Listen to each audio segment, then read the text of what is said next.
Hello students, अब हम physics का सेकेंड लेसन शुरू करते हैं। हमारा आज का लेसन है force and laws of motion. हम मोशन के force and laws of motion और फोर्स के लॉ के बारे में पढ़ेंगे। हमारा क्या होता है, तो देखिए, सबसे पहले हम लिटरल मीनिंग करते हैं कि हमारा फोर्स क्या होता है। सिंपल है, फोर्स क्या होता है, जैसे कि जब आप कहीं भी जाने के लिए किसी दरवाजे को पुल कर रहे हैं या पुश कर रहे हैं तो वो हमारा क्या होता है, फोर्स होता है। इसी तरह जैसे क्योंकि आप बच्चे हैं, आप अपने बैग को, स्कूल के बैग को उठा रहे हैं तो आपने क्या करा, मस्कुलर फोर्स लगाया, बैग को रखा तो फोर्स लगाया। जब आपको बहुत सारा रिटर्न वर्क मिलता है तो कई बार आपको ये लगता है कि अच्छा आज तो हमारा हाथ दुख गया काम कर करके, हमने बहुत काम किया। क्यों? क्योंकि आप हाथ से उसको लिख रहे हैं तो आपकी क्या लग रही है, उसमें लग रही है आपकी फोर्स। तो फोर्स जो होती है, एक तरह से अगर मैं इसको लिटरल मीनिंग बोलूँ तो हमारी ताकत। तो जो ये हमारी ताकत होती है, फोर्स जो होती है, हम अपने डेली लाइफ में रोज इसका अलग अलग तरीके से अलग अलग फोर्स का यूज करते हैं। जैसे कि मान लीजिए फोर्स का हम कैसे यूज करते हैं, आपने स्कूल का बैग उठाया तो आपकी कौन सी फोर्स लगी, मस्कुलर फोर्स। ठीक है, हमारी जो अर्थ है सन के चारों तरफ घूम रही है, due to which force, gravitational force. तो ये फोर्स हमारी बहुत सारी अलग अलग तरीके की होती है और फोर्स से हम रोजाना अलग अलग तरीके के, हर इंसान बहुत सारे काम करते हैं। तो फोर्स के हमारे बहुत सारे इफेक्ट होते हैं। तो पहला इफेक्ट, फोर्स का पहला इफेक्ट क्या होता है, force can change the movement of a stationary body. तो क्या कर सकती है, कैन मूव अ बॉडी। कैसे एक बॉडी को फोर्स मूव कर सकती है, मान लीजिए फुटबॉल है, बच्चे ने उसको किक किया, फोर्स लगाया तो वो स्टेशनरी थी, फुटबॉल रखी हुई थी मान लीजिए ग्राउंड में, तो वो मूवमेंट में आ गई। तो क्या हो गया, उसने बॉडी को मूव कर दिया। इसी तरह से फोर्स क्या कर सकती है, जैसे कि एक चलती हुई बॉडी को फोर्स लगा दे तो क्या कर सकती है, रुक सकती है। तो can stop a body, force क्या कर सकती है हमारी, कैन स्टॉप अ बॉडी। जैसे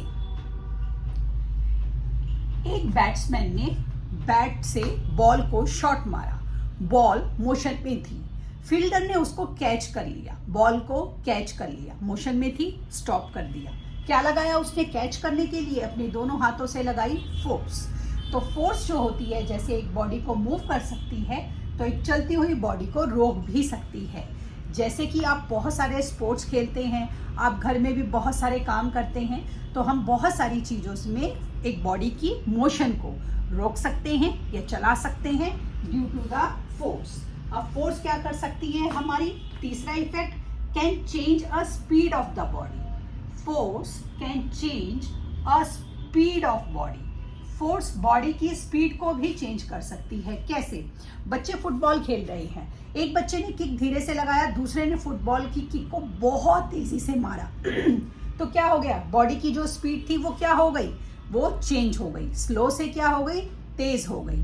इसी तरह बैट्समैन ने, जब बॉलर ने बॉलिंग किया, उन्होंने बॉल को एक पर्टिकुलर स्पीड से डाला तो बैट्समैन ने या तो उस बॉल के शॉट को नहीं मारा, बॉल को शॉट नहीं मारा, या छोड़ दिया, या उन्होंने बहुत तेज शॉट मारा। अगर उन्होंने बॉल को छोड़ दिया तो बॉल की स्पीड कम हो गई, और उन्होंने शॉट मारा तो बॉल की स्पीड और ज्यादा बढ़ गई, तो स्पीड जो थी बहुत ज्यादा चेंज हो गई। तो इस तरह से फोर्स से हम किसी भी ऑब्जेक्ट की स्पीड को कम या ज्यादा कर सकते हैं। चौथा इफेक्ट, फोर्स क्या कर सकता है, force can change the direction of the body, can change the direction of body. Force हमारी डायरेक्शन भी चेंज कर सकती है एक ऑब्जेक्ट की या एक बॉडी की। सिंपल है, आप फुटबॉल खेल रहे हैं, कभी लेफ्ट मार रहे हैं, कभी राइट मार रहे हैं, कभी नॉर्थ में मार रहे हैं, कभी ईस्ट डायरेक्शन में मार रहे हैं क्योंकि हम किकिंग कर रहे हैं, लगातार उस पर फोर्स लगा रहे हैं, तो हमारी बॉल की जो पोजीशन है, जो डायरेक्शन है, वो लगातार चेंज हो रही है। सिमिलर जिसी तरह से, जैसे कि क्रिकेट में जो बैट्समैन है कभी लेफ्ट शॉट मार रहा है, कभी राइट पे मार रहा है, कभी पीछे मार रहा है, तो इस तरह से उसकी डायरेक्शन जो है बॉल की वो लगातार चेंज हो रही है। तो फोर्स से हमारी डायरेक्शन भी बॉडी की लगातार चेंज हम कर सकते हैं। पांचवा इफेक्ट हम क्या कर सकते हैं, कैन चेंज द शेप और size of the body. Can change the shape and size of the body. जो फोर्स है वो एक बॉडी की शेप और साइज को भी चेंज कर सकती है। देखिए, इसका सबसे अच्छा एग्जाम्पल है कि जब आपकी मम्मी घर में कुकिंग करती हैं तो वो क्या करती हैं, वो जो उन्होंने आटे को, डो को तैयार किया होता है, उसमें से एक छोटा सा डो का एक पीस लेती हैं और उसकी लोई बनाती हैं और उसको चकले पर फोर्स लगाती है, तो वो पूरी क्या बन जाती है, पूरी रोटी बन जाती है। तो क्या चेंज हो गई, फोर्स लगाने से शेप चेंज हो गई। इसी तरह साइज कैसे चेंज होता है, जैसे आपके बहुत सारे क्ले आते हैं अलग अलग कलर्स में बाजार में, तो बच्चों को क्ले दे दिया जाए तो कोई बच्चा उससे क्या बना देता है, फ्लावर बना देता है, कोई उससे एनिमल बना लेता है, कोई उससे ट्रायंगुलर शेप बना लेता है कि रेक्टेंगल बना लिया, स्क्वायर बना लिया। इस तरह से फोर्स से हमने क्या करा, जो क्ले था उसकी हमने क्या करी, साइज को चेंज कर लिया।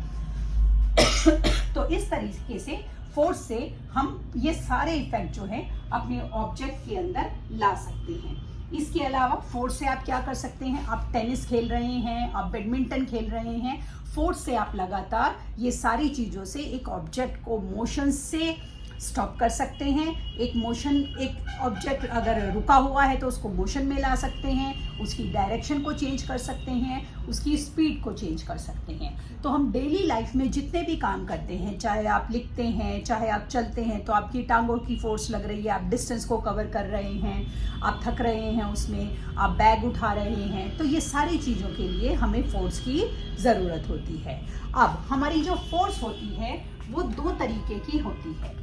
ये तो हमने सारे फोर्स के इफेक्ट करे क्या क्या होते हैं। अब हमारी टू टाइप ऑफ फोर्स होती है, जिसका नाम होता है हमारा बैलेंस्ड और अनबैलेंस्ड फोर्स। देखिए क्या होती है हमारी बैलेंस्ड और अनबैलेंस्ड फोर्स। जब आप एक किसी ऐसे काम को करना चाह रहे हैं जो काम का रिजल्ट, जो उस काम का जो रिजल्ट है वो जीरो है, तो वो आपकी कौन सी फोर्स होगी, वो आपकी बैलेंस्ड फोर्स होगी। रिजल्ट क्या है, इसमें जीरो है। आप कहेंगे ऐसे कैसे, कौन सा काम होता है जिसमें रिजल्ट जीरो होता है। मान लीजिए आप जिस घर में रह रहे हैं, हम आपको ये कहें कि उस घर की किसी भी एक वॉल को चुन लीजिए और उस वॉल को धक्का लगाइए। क्या आप उस वॉल को धक्का लगा सकते हैं? नहीं लगा सकते। वॉल अपनी जगह पर ही फिक्स रहेगी। तो क्या हो गई, ये रिजल्टेंट फोर्स आपकी जीरो हो गई, क्योंकि रिजल्ट जीरो रहा। रिजल्ट जीरो क्यों रहा? क्योंकि आप वॉल को उसकी जगह से नहीं हटा पाए। क्योंकि वॉल अपनी जगह से नहीं हटी, तो ये कौन सी फोर्स थी, बैलेंस फोर्स थी, क्योंकि वॉल वहीं थी जहां पर वो पहले थी। वॉल की पोजीशन में कोई चेंज नहीं आया। इसी तरह अगर आपके वजन से कई ज़्यादा गुना किसी ऑब्जेक्ट को हिलाने की या उसकी ऑब्जेक्ट की पोजीशन को चेंज करने की, डायरेक्शन को चेंज करने के लिए बोला जाए फोर्स लगाकर, ये नहीं कि आपने गाड़ी में गियर डाला और गाड़ी की डायरेक्शन चेंज कर ली, मस्कुलर फोर्स लगाकर चेंज करने के लिए बोला जाए और आप उसको नहीं चेंज कर पाए क्योंकि उसके और आपके वेट में बहुत ज़्यादा अंतर है, तो वो फोर्स हमारी बैलेंस्ड फोर्स होगी। इसी तरह मान लीजिए आप एक अकेले इंसान हैं और आपको ये बोला जाए कि आपको धक्का देकर एक ट्रक को डायरेक्शन को उसकी रिवर्स डायरेक्शन में लाना है, धक्का देकर, गियर बदलकर नहीं, क्योंकि एक अकेला आदमी ट्रक को धकेल नहीं सकता। तो रिजल्टेंट फोर्स हमारी क्या हुई, जीरो हुई। तो कौन सी फोर्स हुई, ये हमारी बैलेंस्ड फोर्स हुई। तो इसमें हमने जो ऑब्जेक्ट था उसकी पोजीशन को चेंज करने में हम नाकामयाब रहे due to any of the reason, चाहे उसका वेट ज्यादा था, चाहे वो एक ऐसी फिक्स पोजीशन में थी कि उसको चेंज ही नहीं किया जा सकता था। अब हमारी दूसरी फोर्स होती है हमारी अनबैलेंस्ड फोर्स।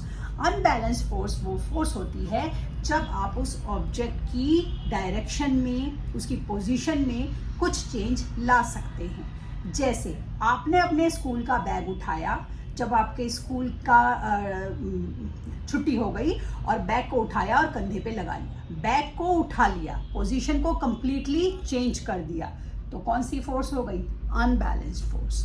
तो ये फोर्स क्यों हो गई, क्योंकि वो जो ऑब्जेक्ट था उसकी डायरेक्शन को, उसकी मूवमेंट को आप कर पाए। तो क्योंकि मूवमेंट हुई तो रिजल्ट क्या हुआ, जीरो नहीं रहा, रिजल्ट में चेंज आ गया, नॉट इक्वल टू जीरो। तो ये हमारी कौन सी फोर्स हुई, ये हमारी हुई अनबैलेंस फोर्स, क्योंकि जो ऑब्जेक्ट था हम उसको उसकी पोजीशन से हिलाने में सफल रहे। इसी तरह मान लीजिए आप अपने स्कूल गए, आपके बेंचेस जो थे वो अपनी जगह पर नहीं थे, आपने दो दो बच्चों ने मिलकर बेंचेस को सरकाया और उनको अपनी जगह पर ले आए। क्योंकि आपने उस ऑब्जेक्ट की पोजीशन को चेंज करा, तो ये कौन सी फोर्स हो गई आपकी? Unbalanced force.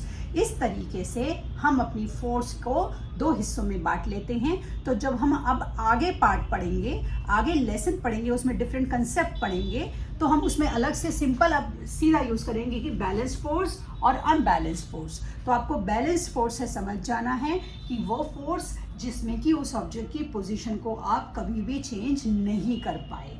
अनबैलेंस फोर्स वो फोर्स जिसमें आप उस ऑब्जेक्ट की पोजीशन को किसी भी तरीके से चेंज कर पाए। तो अब हम आगे के जो लेसन पढ़ेंगे उसमें इन्हीं दोनों शब्दों को हम बार बार यूज करेंगे, तो अब आपको उसका मतलब पता होना चाहिए। तो आज की क्लास में हमने क्या किया? हमने फोर्स किया जो कि पुश और पुल होती है।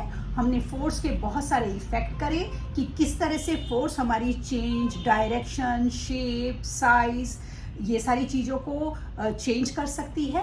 और फोर्स को हम दो तरीके से समझते हैं, हमारी बैलेंस्ड और अनबैलेंस्ड फोर्स। आगे के कंसेप्ट के लिए कल की क्लास में मिलते हैं, तब तक के लिए शुभ रात्रि।